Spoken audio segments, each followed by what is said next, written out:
Hey everyone, welcome back to a new video. जैसा कि मैंने तुम लोगों को बोला था, जिस तरह की बातें बताई गई थी इतने दिन से मैं बोल रहा था लाइव में आके and all the things. And वही हुआ कि पब्लिक नोटिस में जो इस बार 13 जुलाई को फेज़ 2 के लिए जो काउंसलिंग प्रोसीजर लिखा गया है कि फेज़ वाले एलिजिबल होंगे कि नहीं। तो let's look at this new notice from the NIPER Mohali and NIPER की। तो attention of the candidates invited to public notice. तो 10 जुलाई को उन्होंने जो नोटिस दिया था regarding the list of candidate eligible to participate in phase 2 for online counselling for admission to MS pharm M pharm M tech programme based on the number of candidate it has been decided. कि पहले क्या था, उन्होंने बोला general rank 10 तारीख को बोला 10 rank 2000 के अंदर, और एस सी एस टी 36,500 के आसपास ले सकते हैं फेज़ 2 में participate. But now on the eligible candidate, मतलब इस बार कैंडिडेट जो है ज़्यादा एलिजिबल हो चुके हैं। तो based on number of candidate it decide to all are candidate up rank allow candidate up to rank 2000 means अब 2000 तक रैंक के general EWS OBC NCL SC ST सब अंडर 2000 के ही एलिजिबल हैं for the participation in the online counselling for the phase 2। And 3674 PWBD, मतलब जिसका भी PWBD रैंक 3674 के अंदर है वो पार्टिसिपेट कर पाएंगे for the phase 2 online counselling.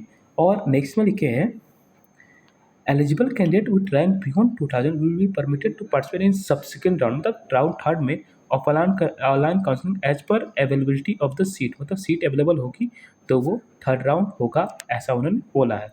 कुछ सीटें बच जाती हैं CST कैटेगरी के। और registration for web option online counselling for MS pharm M tech M pharm will be open at 10 AM को 16 जुलाई ओनली फॉर एलिजिबल कैंडिडेट जो अपने सारे document who have submitted valid document certificate and as per ability of the seat।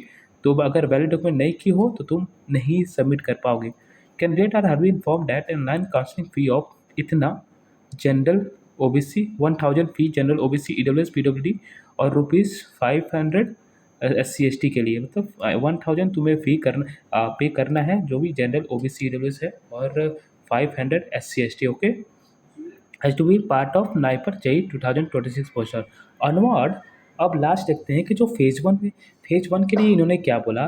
Towards registration for online counselling selection of way option candidate who have already registered for online counselling in phase 1, मतलब phase 1 में जिन्होंने भी register किया हुआ है वो और receive provisional letter, मतलब जिसको भी अलॉटमेंट मिल गई है, are also permitted to participate in phase 2 of online counseling for the available seat with existing registration candidate they do not need to pay registration fee again। मतलब इनका कहना है जिन्हें भी अब अलॉटमेंट लेटर मिल गया, जो जिनको नहीं मिला है वो तो पार्टिसिपेट कर ही सकते हैं, लेकिन जो जिनको मिल चुका है वो पे फी करके वो फेज 2 में जा सकते हैं अपने अपग्रेडेशन के लिए, मीन्स अपग्रेड कर सकते हैं अपने सीट, अपग्रेड कर सकते हैं अगर seat there is a seat available upgradation का, तो वो अपग्रेड कर सकते हैं। ओके, तो जैसे कि मैंने बोला था कि अपग्रेडेशन का ऑप्शन होगा तो you are eligible for the upgradation also.